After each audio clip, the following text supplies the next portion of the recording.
ഇപ്പം ഞങ്ങൾ മുറ്റത്തൊന്നും കളിക്കാറില്ല, പേടിയാണ്. അത് കണ്ട് പപ്പ തെങ്ങെല്ലാം മുറിച്ചു. ഞങ്ങൾക്ക് തന്നെ മൊത്തത്തിൽ അതൊരു ഭീഷണിയായി കഴിഞ്ഞ് കഴിഞ്ഞപ്പോഴത്തേക്കും ഒത്തിരി ആലോചിച്ച് വരണം. മുറിച്ച് കളിയാന്നല്ലാതെ വേറെ നിവൃത്തി. 24 തെങ്ങ് ഉണ്ടായിരുന്നു, അതിൽ 2 പോയിട്ട് 22 തെങ്ങ് ഇപ്പോഴുണ്ട്. അതിൽ 18 ഞാൻ മുറിച്ച് കളയേണ്ടതായിട്ട് വന്നു. കാരണം വേറെ ഒരു നിവൃത്തിയില്ലാത്തതുകൊണ്ടാണ്. ഭാര്യയെയും സ്കൂൾ വിദ്യാർത്ഥികളായ മക്കളെയും തേങ്ങയും കരിക്കും കഴിക്കാനെത്തുന്ന കുരങ്ങുകൾ ആക്രമിക്കുന്നതിൽ മനനൊന്ത് കർഷകൻ തെങ്ങുകളുടെ മണ്ട വെട്ടിമാറ്റി. വിലങ്ങാട് ഇന്ദ്രാനഗർ വാളൂക്ക് സ്വദേശി പുതുപ്പള്ളി ജോഷിയാണ് ആകെയുള്ള 22 തെങ്ങുകളിൽ 18 മണ്ട വെട്ടിമാറ്റിയത്. എൻ്റെ പേര് ജോഷി എന്നാണ്, വീട്ടുപേര് പുതുപ്പള്ളിയിലാണ്. ഞാനിവിടെ ജനിച്ചു വളർന്ന ഒരാളാണ്. എൻ്റെ തറവാടെന്ന് പറയുന്നത് ഇവിടുന്ന് ഒരു 2 കിലോമീറ്റർ മുകളിലാണ്. റോഡ് സൗകര്യം അങ്ങനെയൊന്നുമില്ല. അവിടുന്ന് പിന്നെ ഞങ്ങൾ പെര വെച്ച് ഇവിടെ താമസം തുടങ്ങി. സ്ഥലം വാങ്ങി ചാച്ചൻ്റെയൊക്കെ കാലത്ത് വാങ്ങിയതാണ്, ഫാദറിൻ്റെ കാലത്ത് വാങ്ങിയതാണ്.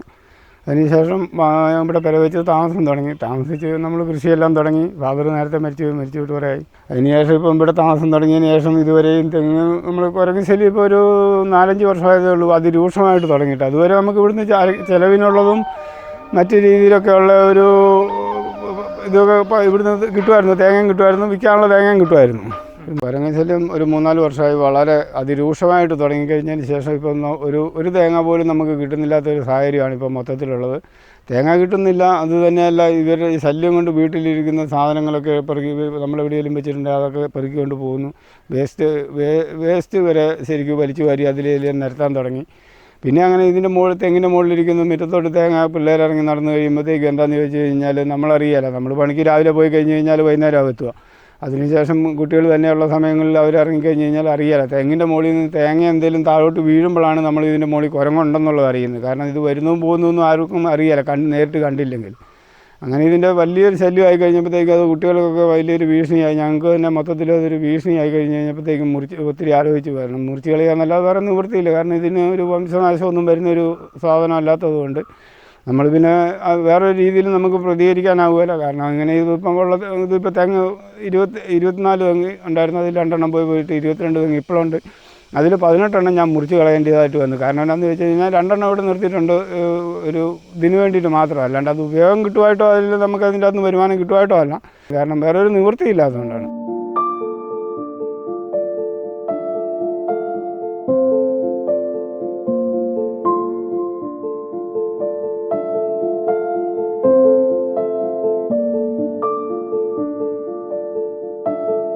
ഇത് പറഞ്ഞ കുട്ടികളെ മാത്രമൊന്നുമല്ല, നമ്മുടെ തന്നെ. നമ്മൾ പറമ്പിൽ ഇറങ്ങി വരുമ്പോൾ നമ്മളറിയാലേ കുരങ്ങ് മുകളിലുള്ളതൊന്നും വെച്ചൊന്നും കേൾക്കുകയല്ല. നമ്മുടെ മുഖത്തോട്ട് എന്തെങ്കിലും വീണ് കഴിയുമ്പോഴേ അറിയുള്ളൂ നമ്മൾ ഇതിൻ്റെ മുകളിൽ കുരങ്ങുണ്ടായിരുന്നു എന്നുള്ളത് വിവരം തന്നെ.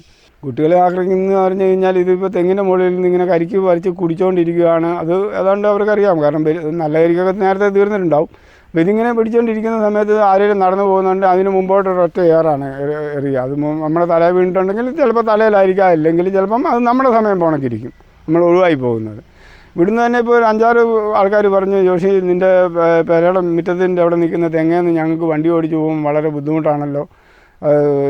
ഞാൻ ഒരു തലനാരിലേക്കാണ് രക്ഷപ്പെട്ടതെന്നും പറഞ്ഞ് 2-3 പേര് പറയാനിടയായി. കാരണം എന്താണെന്ന് വെച്ച് കഴിഞ്ഞാൽ ഇതിങ്ങനെ പോകുന്ന വഴിക്ക് ഇവർക്ക് വണ്ടിയാണോ ആളാണോ വരുന്നതെന്ന് ഇവരില്ല. ഇവർ ഉപയോഗം കഴിഞ്ഞ് കഴിയുമ്പോൾ ഇവർ തള്ളി താഴോട്ട് അങ്ങോട്ടിടും.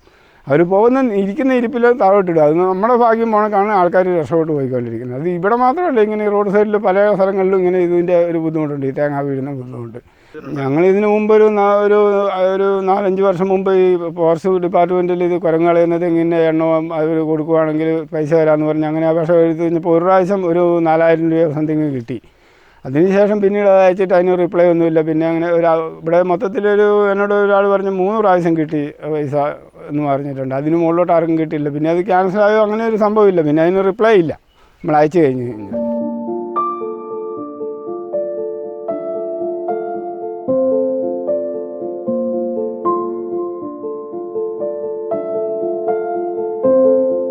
കാരണം നമ്മുടെ ഇപ്പോൾ ഒരു ജീവിതം എന്ന് പറഞ്ഞു കഴിഞ്ഞാൽ അതിൻ്റെ പകുതിയിലുള്ള സംഭവമാണ് ഇപ്പോൾ ഈ തെങ്ങെന്ന് പറയുന്നത്. കാരണം മിനിമം ഒരു 30-35 വർഷമെങ്കിലും ആയിട്ടുണ്ട് ഈ തെങ്ങ് വെച്ച് വളർത്താൻ തുടങ്ങിയിട്ട്.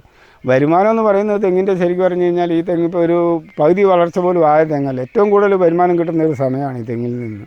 പക്ഷേ തെങ്ങിൽ നിന്ന് നമുക്ക് വരുമാനം പോയിട്ട് ഉപദ്രവമായി വരുന്ന സാഹചര്യമായി കഴിയുമ്പോൾ നമ്മൾ വേറെ ഒന്നും ചെയ്യാനാവുമല്ലോ, മുറിച്ച് കളയുക എന്നല്ലാണ്ട് വേറെ നിവൃത്തിയൊന്നുമില്ലല്ലോ. അറിഞ്ഞിട്ട് കാര്യമില്ല, കയ്യിൽ പൈസയും കൊടുത്തിട്ട് വേറെ കൂലിക്കാരെ കൊണ്ടുവന്നിട്ടാണ് നമ്മളിത് വെട്ടിക്കേണ്ട കാര്യം വരുന്നത്. അതുകൂടി ഒന്ന് ആലോചിച്ച് നോക്കണം. നമ്മുടെ അധ്വാനം പോരാഞ്ഞിട്ട് വേറെ പുറത്തുനിന്ന് കയറ്റക്കാരെ കൊണ്ടുവന്നിട്ടാണ് ഇത് രണ്ട് ദിവസം ഒരാൾ വന്നിട്ടാണ് ഇത് വെട്ടി തീർത്തിട്ട് പോയത്. വലിയ ബുദ്ധിമുട്ടോട് കൂടിയിട്ടാണ്, പക്ഷേ ചെയ്യാണ്ടിരിക്കാൻ നിവൃത്തിയില്ലല്ലോ. കുരങ്ങ് ഒരു ദിവസം എൻ്റെ മേത്തേക്ക് കരിക്ക് ഇട്ടു. അപ്പോൾ ഞാൻ പേടിച്ചിട്ട് വീട്ടിലേക്ക് ഓടി. പിന്നെ ഞാൻ കുരങ്ങനെ പേടിച്ചിട്ട് പിന്നെ ഞാൻ പുറത്തോട്ട് ഇറങ്ങിയില്ല. ഇപ്പം ഞങ്ങൾ മുറ്റത്തൊന്നും കളിക്കാറില്ല, പേടിയാണ്. അത് കണ്ട് പപ്പ തെങ്ങെല്ലാം മുറിച്ചു.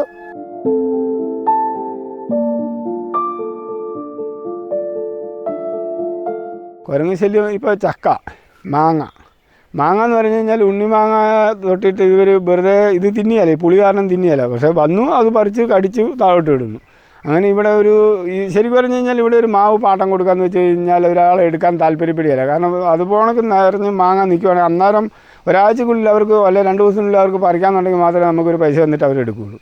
ഇല്ലെങ്കിൽ എടുക്കാൻ പറ്റത്തില്ല. കാരണം അവർ പോയിട്ട് ഈ മാവ് പൂത്തിരിക്കുന്നു, മാങ്ങ ചെറുതായിട്ട് കണ്ടിരിക്കുന്നു, പോയിട്ട് വരുന്ന 1 മാസം 2 മാസം കഴിഞ്ഞ് വരുമ്പോഴത്തേക്ക് അതിനെക്കാട്ടിലും മോശമായിട്ടായിരിക്കും മാവ് നിൽക്കുന്നത്. കാരണം അത് പണക്ക് കുരങ്ങ് നശിപ്പിച്ച് കളയുകയാണ് ഈ മാങ്ങ, ചക്ക.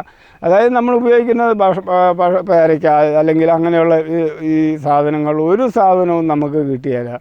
ഇവർ കടിച്ച് വേണ്ടെങ്കിൽ പോലും ഇവർ കടിച്ചത് താഴോട്ടിട്ട്. വാഴ എന്ന് പറയുന്ന ഒരു സംഭവം ഇവിടെ ഈ പറമ്പിൽ ഒരു വാഴ പോലും ഇല്ല. കാരണം വെക്കാൻ പറ്റത്തില്ല, വെച്ചിട്ടുണ്ടെങ്കിൽ ഒരു കൊലയോ അത് പന്നിയുടെ ശല്യമുണ്ട് ഈ വാഴ വെച്ച് കഴിഞ്ഞ് കഴിഞ്ഞാൽ. അതുകൊണ്ട് ഒരുമാതിരി പറമ്പുകളിലോ ഒരുമാതിരിപ്പെട്ട വീടുകളിലൊന്നും ഒരു വാഴ പോലും ഇല്ലാത്തൊരു സാഹചര്യമാണ്. കാരണം വാഴ വെക്കാൻ പറ്റത്തില്ല. വാഴ വെച്ച് കഴിഞ്ഞാൽ കുരങ്ങിനെ മാത്രം നോക്കിയാൽ പോരാ, പന്നിയും കൂടെ ശ്രദ്ധിക്കണം പിന്നെ ആ കൂട്ടത്തിൽ. അങ്ങനെ അതുകൊണ്ട് വേറൊരു കൃഷിയും കമുകും തെങ്ങും റബ്ബറും അല്ലാതെ ഇവിടെ വേറൊരു കൃഷിയുള്ള ഒരാൾക്കാരും വളരെ കുറവാണ് കൃഷിയായിട്ട്. അതിൽ തെങ്ങ് എന്ന് പറയുന്നത് പകുതിയിൽ കൂടുതൽ ഉപേക്ഷിച്ച് കിടക്കുന്നവരാണ്. കാരണം ഇവിടെയൊക്കെ കൂടുതൽ സ്ഥലങ്ങളുള്ളവരായതുകൊണ്ട് ഇത് അവരുടെ പറമ്പ് മൊത്തം ഒന്നും നോക്കാനാവുകയില്ല. എന്നാലും കുറേയൊക്കെ അവർ ഓടിച്ച് ഒക്കെ ആയിട്ട് വീട്ടിലാരെങ്കിലുമൊക്കെ ഉള്ളവർക്കാണെങ്കിൽ കുറേയൊക്കെ ഒരു വരുമാനം തെങ്ങിൻ്റെ കിട്ടുമെന്ന് മാത്രം.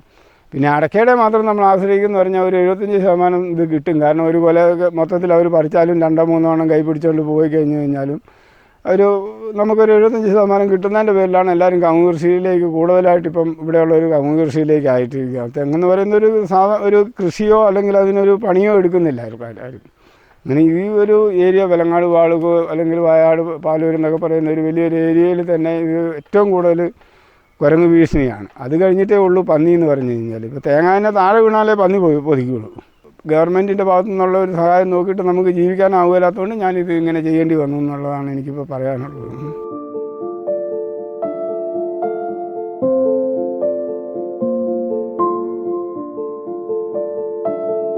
വീട്ടുകാർക്ക് അറിയാമല്ലോ. കാരണം എന്താണെന്ന് വെച്ച് കഴിഞ്ഞാൽ ഇപ്പം മറ്റ് നാട്ടുകാരെ സംബന്ധിച്ച് അവർ തെങ്ങ് മുറിക്കേണ്ട കാര്യമില്ലെന്നൊക്കെ പല അഭിപ്രായം പറയുമായിരിക്കും. വീട്ടുകാർക്ക് ഇത് അനുഭവമുണ്ട്. കാരണം പെണ്ണുങ്ങൾ ഭാര്യയൊക്കെ ചിലപ്പോൾ മുറ്റത്തോട്ട് ഇറങ്ങി നിൽക്കുന്ന സമയത്തായിരിക്കും ചിലപ്പം ഈ തേങ്ങ വീഴുന്നു എന്തെങ്കിലും കണ്ടിട്ട് ചിലപ്പോൾ എന്തെങ്കിലും ഒരു ഒച്ച കേട്ടിട്ടായിരിക്കും അറിയാം ഇത് മുകളിലുണ്ടെന്നുള്ളത്. അപ്പോൾ നോക്കുമ്പോൾ ഇവരിങ്ങനെ നേരെ നോക്കിക്കൊണ്ടിരിക്കുമായിരിക്കും. ചിലപ്പോൾ മെച്ചിങ്ങാണെങ്കിൽ അതിൽ അതെടുത്ത് താഴോട്ടിടും. അപ്പോഴത്തേക്ക് ഇവർ വീടിൻ്റെ അകത്തോട്ട് കയറും. വീടിൻ്റെ അകത്തോട്ട് കയറുക എന്നല്ലാണ്ട് നിവൃത്തിയില്ലല്ലോ. വീടിൻ്റെ അകത്തോട്ട് കയറി വാതിലടക്കി ഇത് കുരങ്ങ് പോയതിന് ശേഷം അല്ലെങ്കിൽ ഇതിനെ കണ്ടു കഴിഞ്ഞിട്ട് മുമ്പോട്ട് നിന്നിട്ട് കാര്യമില്ല. നമ്മളാരെങ്കിലും ആണുങ്ങളുണ്ടെങ്കിൽ മാത്രമേ ഇവർ ചെറിയൊരു ദൂരത്തിൽ മാറി നിൽക്കുകയുള്ളൂ. പെണ്ണുങ്ങളോ കുട്ടികളോ ഉണ്ടെങ്കിൽ ഇത് ഇരിക്കുന്നിട്ട് മുമ്പോട്ട് വരിക എന്നല്ലാണ്ട് പുറകോട്ട് പോകുകയല്ല. മൃഗങ്ങളെ ആക്കണമെന്ന് പറഞ്ഞു കഴിഞ്ഞാൽ തറവാട്ടിരിക്കുന്ന സ്ഥലങ്ങളിൽ ഇപ്പോൾ നമുക്ക് പോകാനാവുകയില്ല. കാരണം എന്താണെന്ന് വെച്ച് കഴിഞ്ഞാൽ ഒറ്റയ്ക്ക് പോകാൻ എല്ലാവർക്കും തന്നെ ഒരു മടിയാണ്. കാരണം ആനയുണ്ടാവും, അവിടെ ആന ഇറങ്ങുന്ന സ്ഥലമാണ്. ആനയുടെ ശല്യമുണ്ട്, എല്ലാ മൃഗങ്ങളുടെ ശല്യമുണ്ട്.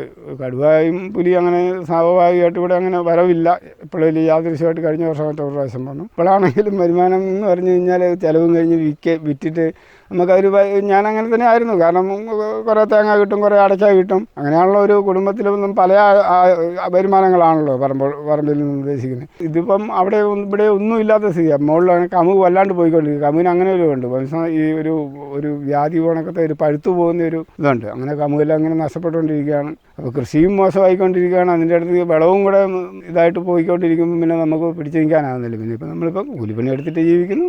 എല്ലാ ദിവസവും തന്നെ കൂലിപ്പണിയുണ്ട്. ഏതെങ്കിലുമൊക്കെ ഒരു പണിയായിട്ട് കുടുംബത്തിൻ്റെ എന്ന് വെച്ച് കഴിഞ്ഞാൽ ഞാൻ കൂലിപ്പണി എടുക്കുന്നു. ഭാര്യ തൊഴിലുറപ്പിനൊക്കെ പോവും. പിന്നെ 2 കുട്ടികളാണുള്ളത്. മൂത്തയാൾ +2 അല്ല ഡിഗ്രിക്ക് തുടങ്ങി. Degree second ഇയറാണ്. രണ്ടാമതാണ് 5ാം ക്ലാസ്സിൽ പഠിക്കുന്നു. എനിക്ക് 1 ഏക്കർ 30 സെൻറ്റ് സ്ഥലമുണ്ട്. ഇത് 50 സെൻറ്റ് സ്ഥലമുണ്ട്. മുകളിലൊരു 50 സെൻറ്റ് സ്ഥലമുണ്ട്. അത് വാഹന സൗകര്യങ്ങളൊന്നും ഉള്ള സ്ഥലമല്ല. വിൽക്കാൻ ഞങ്ങൾ ഒരുമാതിരിപ്പെട്ടവരൊക്കെ തയ്യാറുമാണ്. കാരണം എന്താണെന്ന് വെച്ച് കഴിഞ്ഞാൽ ഈ വന്യജീവികളുടെ ഇടയിൽ നിന്ന് എങ്ങനെയും ഒന്ന് ഒഴിവാക്കിയിട്ട് കഴിഞ്ഞ് കഴിഞ്ഞാൽ സ്വസ്ഥമായിട്ട് 10 സെൻറ്റ് സ്ഥലവും ചെറിയൊരു കിടക്കാനുള്ള സൗകര്യങ്ങളുണ്ടെങ്കിൽ ധാരാളമാണ്. കാരണം തൊഴിലെങ്ങനെയാണെങ്കിലും ചെയ്യണമല്ലോ. ഏത് തൊഴിൽ ചെയ്യാനും ബുദ്ധിമുട്ടില്ല.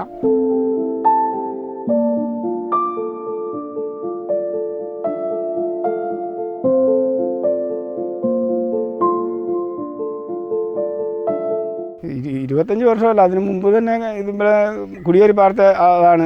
അച്ഛനും അമ്മയൊക്കെ കുടിയേറി പാർത്തവരാണ്. അപ്പോൾ അന്ന് തൊട്ട് തന്നെ വനം മുറിച്ച് സ്ഥലം വാങ്ങി വനം പോണക്ക് കിടന്ന സ്ഥലങ്ങൾ മുറിച്ച് അവർ കൃഷി ചെയ്തുണ്ടാക്കി. ശരിക്കും പറഞ്ഞു കഴിഞ്ഞാൽ ഇപ്പോൾ ഒരു 60-70 വർഷത്തിന് മുമ്പ്, 70 72 പട്ടയമാണല്ലോ. അപ്പോൾ അതിന് മുമ്പ് തന്നെ ഇവിടെ വന്നിട്ട് ജനങ്ങളെല്ലാം ഈ കാണുന്ന സ്ഥലങ്ങളെല്ലാം അന്നും ആൾക്കാരുടെ കൈവശം തന്നെ ആൾക്കാർ പണിയെടുത്തുകൊണ്ടിരുന്നതാണ്. അന്ന് സമൃദ്ധിയായ ഇതുണ്ടായിരുന്നു. വെലങ്ങാടിനെ ഞങ്ങൾ നേരിടുന്നതെന്ന് പറഞ്ഞു കഴിഞ്ഞാൽ ഒരു വികസനം എന്ന് പറയുന്നൊരു സംഭവം ഉണ്ടാകാൻ ഒരു സാധ്യത പോലും കാണുന്നില്ലാത്ത ഒരു സാഹചര്യമായിട്ടാണ് കാണുന്നത്. കാരണം എന്താണെന്ന് ചോദിച്ചു കഴിഞ്ഞാൽ വെലങ്ങാടിൽ നിന്ന് വേറൊരു സൈഡിലേക്ക് തുറവിയില്ല. നമ്മൾ വരുന്ന വഴിയോടെ തന്നെ തിരിച്ചു പോയാൽ മാത്രമേ മറ്റുള്ള സ്ഥലങ്ങളിലേക്ക് നമുക്ക് പോകാനാവുള്ളൂ. ആ ഒരു സാഹചര്യത്തിൽ നിൽക്കുമ്പോഴാണ് ഇങ്ങനെ വലിയൊരു ഉരുളുപൊട്ടലും വലിയ അതിഭയങ്കരമായ ഉരുളുപൊട്ടലും.